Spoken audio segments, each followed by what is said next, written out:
السلام علیکم ناظرین، آج کی اس ویڈیو میں ہم آپ کو پاکستان کے ایک صوبے بلوچستان کے بارے میں بتائیں گے۔ اس سے پہلے کہ ہم اس صوبے کے بارے میں بتائیں، آپ سے درخواست کرتے چلیں کہ یوٹیوب کے اس منفرد چینل دلکش ٹی وی کو سبسکرائب کرتے ہوئے ساتھ موجود گھنٹی کے بٹن کو بھی دبا دیں تاکہ ہر نئی آنے والی ویڈیو کی نوٹیفیکیشن آپ تک باقاعدگی کے ساتھ پہنچتی رہے۔ آئیے ناظرین، چلتے ہیں آج کے موضوع کی جانب۔ بلوچستان پاکستان کے 4 صوبوں میں سے ایک ہے۔ یہ زمینی رقبے کے لحاظ سے سب سے بڑا صوبہ ہے جو ملک کا جنوبی مغربی خطہ تشکیل دیتا ہے، لیکن سب سے کم آبادی والا ہے۔ اس کا صوبائی دارالحکومت اور سب سے بڑا شہر کوئٹہ ہے۔ بلوچستان کی سرحدیں شمال مشرق میں پنجاب اور خیبر پختونخوا، مشرق میں سندھ، جنوب میں بحیرہ عرب، مغرب میں ایران اور شمال مغرب میں افغانستان کی سرحدیں ہیں۔ صوبے میں زیادہ آبادی بلوچ اور پشتون کی ہے، باقی دیگر آبادی سندھی، پنجابی، ازبک اور ترکمان کی ہے۔ بلوچستان کے نام کا مطلب بلوچوں کی سرزمین ہے۔ بڑے پیمانے پر پسماندہ اس کی صوبائی معیشت قدرتی وسائل ہے۔ کوئٹہ کے علاوہ صوبے کا دوسرا سب سے بڑا شہر جنوب میں تربت ہے، جبکہ ایک بڑی معاشی اہمیت کا ایک اور علاقہ بحیرہ عرب اور واقع ہے، گوادر پورٹ ہے۔ بلوچستان اپنی منفرد ثقافت اور انتہائی خشک صحرائی آب و ہوا کے لیے مشہور ہے۔ آئیے ناظرین، آج ہم اس کی مختصر سی آپ کو تاریخ بھی بتاتے ہیں۔ ایرانی پلوٹوں کے انتہائی جنوب مشرقی حصے پر بلوچستان کا قبضہ ہے۔ یہ وادی سندھ کی تہذیب سے پہلے کے دور میں ابتدائی مشہور کاشتکاری بستیوں کی ترتیب تھی، جس میں سب سے قدیم مہر گڑھ تھا۔ اسلام کی آمد سے کئی صدیوں پہلے بلوچستان کے کچھ حصوں پر ایک ہندا سکھیانی خاندان کا راج تھا۔ خاص طور پر کلات میں بلوچستان کے کچھ حصے سبی ڈویژن، جو کوئٹہ ڈویژن اور کلات ڈویژن سے بنا ہوا تھا، اس کا نام سیوا خاندان کی ملکہ رانی سیوی سے لیا گیا تھا۔ اسلام کی آمد کیسے ہوئی؟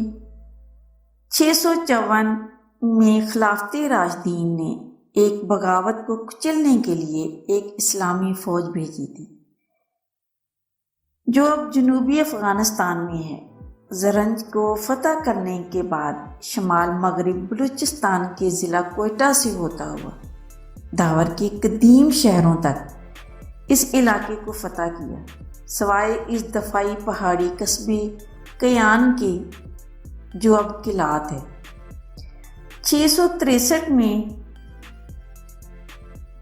مسلم حکمرانی نے شمال مشرقی بلوچستان اور کلات کا کنٹرول کھو دیا جب حارث ابن مرہ بغاوت کے خلاف جنگ میں مارا گیا، اور 15ویں صدی میں میر جاکر خان رند افغانی، ایرانی اور پاکستانی بلوچستان کا پہلا صدر بن گیا۔ اس کے بعد اس نے مغل سلطنت سے بیعت کی۔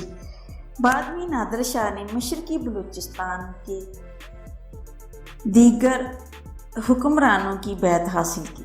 اس نے سبی کچی کے ایک صوبے کلہوڑا کو کلات کے خانات کے حوالے کیا۔ افغان سلطنت کے بانی احمد شاہ درانی نے بھی اس علاقے کے حکمرانوں کی بیعت حاصل کی تھی۔ تیسری جنگ کے بعد زیادہ تر علاقے بالآخر مقامی بلوچوں کے کنٹرول میں واپس آ گئے۔ آزادی کے بعد کوئٹہ ریلوے اسٹیشن نو آبادیاتی ہندوستان میں برطانوی راج کے تحت بلوچستان میں ایک چیف کمشنر کا صوبہ اور 4 ریاستیں شامل تھیں۔ صوبہ شاہی جرگہ اور کوئٹہ بلدیہ کے غیر سرکاری ممبران نے 29 جون 1947 کو متفقہ طور پر پاکستان کا انتخاب کیا۔ 3 ریاستوں لیکن چوتھی ریاست کے حکمران خان قلات احمد یار خان قلات کی آزادی کا اعلان کیا تھا۔ اسطولہ جزیرہ جو بلوچستان پاکستان کے جنوب مغرب میں واقع ہے اور اس کا رقبہ 347.190 مربع کلومیٹر 134.050 مربع میل پر محیط ہے۔ یہ رقبے کے لحاظ سے پاکستان کا سب سے بڑا صوبہ ہے، جو پاکستان کے مجموعی اراضی کا 44% حصہ ہے۔ یہ صوبہ شمال اور شمال مغرب میں ایران، پنجاب اور سندھ اور خیبر پختونخوا شمال مشرق میں وفاق کے زیر انتظام قبائلی علاقوں سے متصل ہے۔ جنوب میں بحیرہ عرب ہے۔ بلوچستان ایرانی سطح مرتفع کے جنوب مشرق کے حصے پر واقع ہے اور جنوب مغربی ایشیا، وسطی ایشیا اور جنوبی ایشیا کے جغرافیائی سیاسی علاقوں سے ملحق ہے۔ بلوچستان آبنائے ہرمز کے منہ پر ہے۔ یہ بندرگاہوں سے وسط ایشیا تک مختصر ترین راستہ فراہم کرتا ہے۔ اس کے جغرافیائی محل وقوع نے دوسری صورت میں ویران خطے کو تمام ریکارڈ شدہ تاریخ کے لیے عالمی مفادات کا مقابلہ کرنے کے دائرہ کار میں ڈال دیا ہے۔ دارالحکومت کوئٹہ صوبہ کے شمال مشرق میں پہاڑی سلیمان کے گنجان آباد حصے میں واقع ہے۔ یہ بولان کے قریب ایک ندی کی وادی میں واقع ہے، جو ساحل سے وسطی ایشیا تک افغانستان کے قندھار خطے سے گزرتے ہوئے انتخاب کے راستے کے طور پر استعمال ہوتا ہے۔ بلوچستان ختم اور قابل تجدید وسائل سے مالا مال ہے۔ یہ پاکستان میں قدرتی گیس کا دوسرا بڑا سپلائر ہے۔ پاکستان کے اندر اور اس کے بغیر دباؤ کی وجہ سے صوبے میں قابل تجدید اور انسانی وسائل کی صلاحیت کا منظم انداز میں پیمائش یا استحصال نہیں کیا جا سکتا۔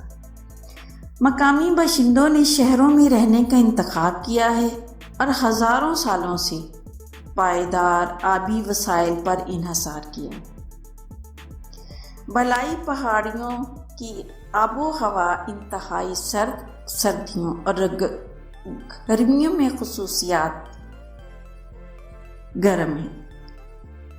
نچلے پہاڑوں میں سردیوں کا موسم شمالی سردیوں زیارت، کوئٹہ، قلات، مسلم باغ اور قنوزئی میں سردی سے مختلف ہے، جہاں مکران ساحل کے قریب ہلکے حالات ہیں۔ سردیوں کا میدان میدانی علاقوں پر ہلکا ہوتا ہے اور درجہ حرارت کبھی بھی ان جماعت کے نیچے نہیں آتا، اور گرمیاں گرم اور خشک ہوتی ہیں، خاص طور پر چاغی اور خاران اضلاع کے بنجر علاقوں میں۔ یہ گرمی میں میدانی علاقے بھی بہت گرم ہوتے ہیں، جہاں درجہ حرارت 50 ڈگری تک پہنچ جاتا ہے۔ ریکارڈ سب سے زیادہ درجہ حرارت 53 ڈگری ہے، جو کہ 26 مئی 2010 کو سبی میں ریکارڈ کیا گیا تھا۔